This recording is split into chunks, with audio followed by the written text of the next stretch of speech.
98.9 Centre, 97.3 Est-Ouest, 91.7. RM1, it's 9 o'clock.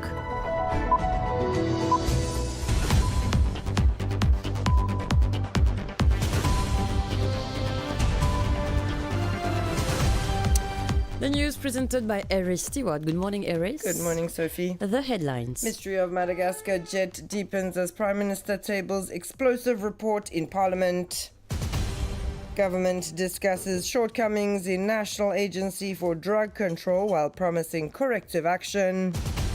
Parliament debates repeal of Section 76B on Chagos sovereignty as outdated clause comes under scrutiny.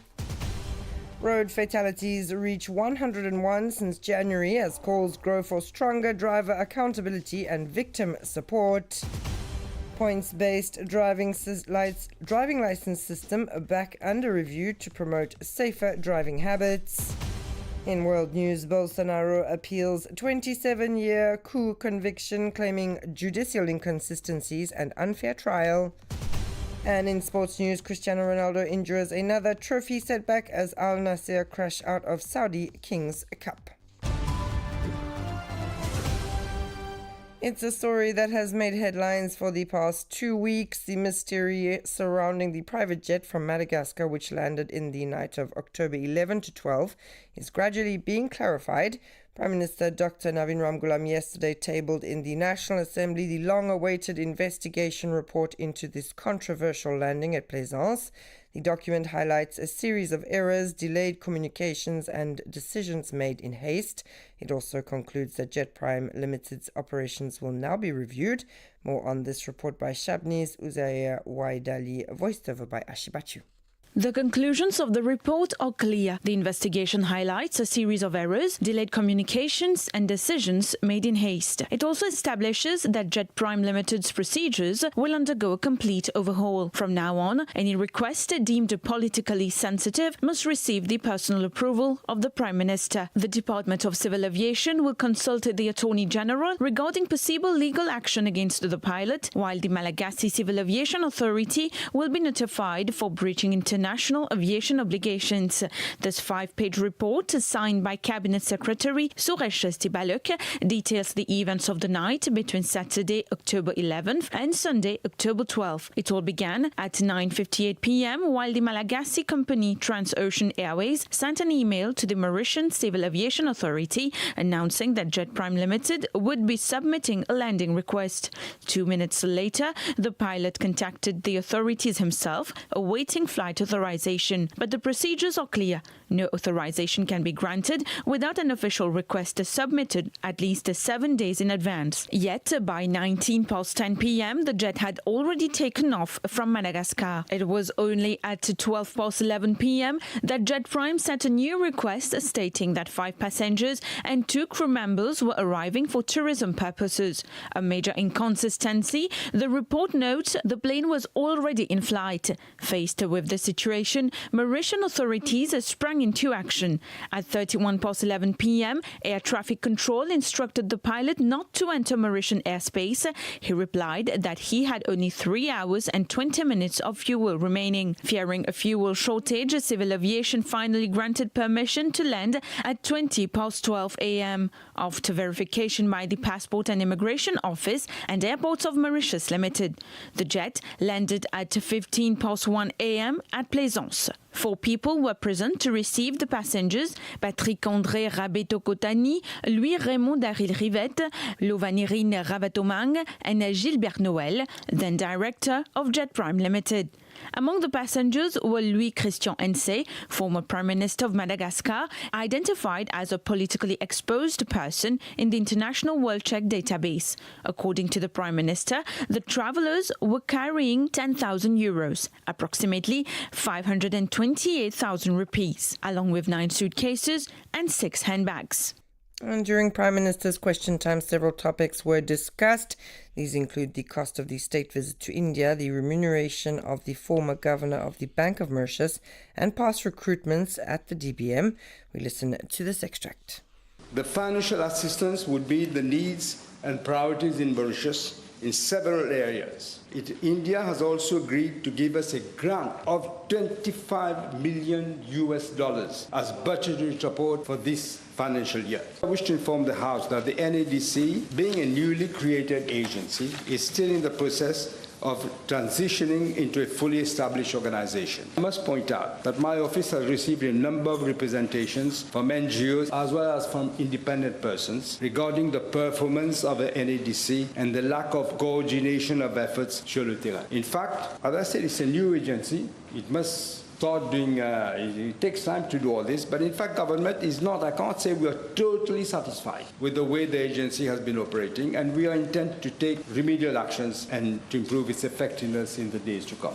The technical committee will be chaired by the CEO of the agency and will comprise experts in public health, the criminal justice system, fiscal policy, neuroscience, addiction, medicine, harm reduction, as well as representatives of the Ministry of Health and Wellness. The board expects to receive the findings of the committee within the next quarter to guide the next phase of the action. We are treating very cautiously to ensure that any decision taken is evidence-based and will under no circumstances impact negatively on our public health, our youth and our national values. The question of bringing legislative amendments to allow Mauritian nationals living abroad to vote, I'm all for it, but it's got wide-ranging implications. This will be examined by the Constitutional Review Commission that will be set up shortly.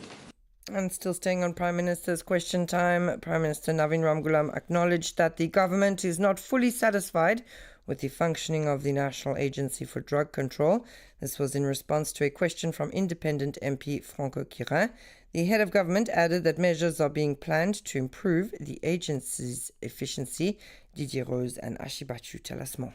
For the 2025-2026 financial year, 70 million rupees have been allocated to the National Agency for Drug Control. Its CEO receives a monthly salary of 169,350 rupees, while the chairperson is granted an allowance of 40,000 rupees. However, the Prime Minister acknowledged the weaknesses in coordination and promised measures to strengthen the agency's effectiveness, particularly in response to concerns raised by NGOs and individuals about its lack of on-the-ground coordination. In reply to a question from MP Kushal Lobin regarding synthetic drugs, the Prime Minister stated that 974 people, including 9 minors, have been arrested since January. The police are focusing on stronger regional cooperation, the use of drones, and information sharing with international partners such as Interpol and the DEA. Additionally, a technical committee chaired by the NADEX CEO will be set up to assess various options concerning the decriminalization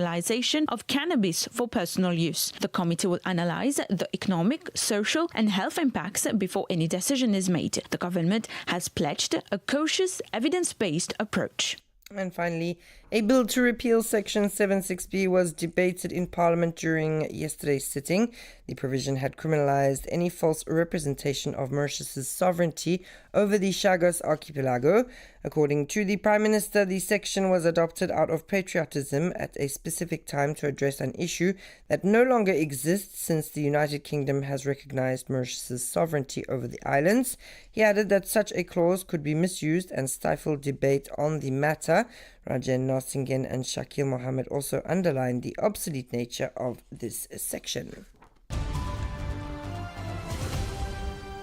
The number of fatal road accidents recorded since the start of the year stands at 95, claiming 101 lives. In response to this rise in fatal accidents, Alain Giano believes that the points-based driving license system is only part of the solution. He is also calling for better support for individuals involved in fatal accidents. And staying on this subject, the points-based driving license system is also back in the spotlight, introduced in legislation in 2013. The measure aims to make drivers more accountable by assigning a number of points for each traffic offence. Once the threshold of 15 points is reached for a permanent license, the driver faces temporary disqualification. According to road safety expert Barlen Munusami, the system could help change driver behavior, but he warns that the human factor remains key. Driving safely is ultimately a personal decision. And it's 9:09. You're listening to RM1, where we move to international news. Lawyers for Brazil's former president Jair Bolsonaro have filed an appeal to reduce his prison sentence for attempting a coup after his 2022 electoral defeat.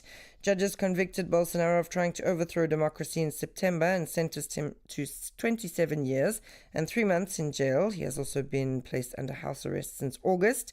In an 85-page document sent to the Supreme Court on Monday and shared with the Associated Press, lawyers said the conviction and sentence entailed profound injustices. Lawyers argued there were ambiguities, omissions, contradictions, and obscurities in the court's decision. Bolsonaro has denied any wrongdoing. And finally, in sports, Cristiano Ronaldo's wait for another trophy continues. The 40-year-old Portuguese star hasn't won a title since lifting the Italian Cup with Juventus in May 2021. More than 4 years ago, his club Al Nassr was eliminated from the Saudi's Kings Cup last night, losing 2-1 to Al Ittihad. A new setback for Ronaldo, who must now turn his focus to the league to end his long trophy drought. That's all from me this morning. Thanks so much for listening. Stay tuned now to the Intimate playlist until 10 a.m.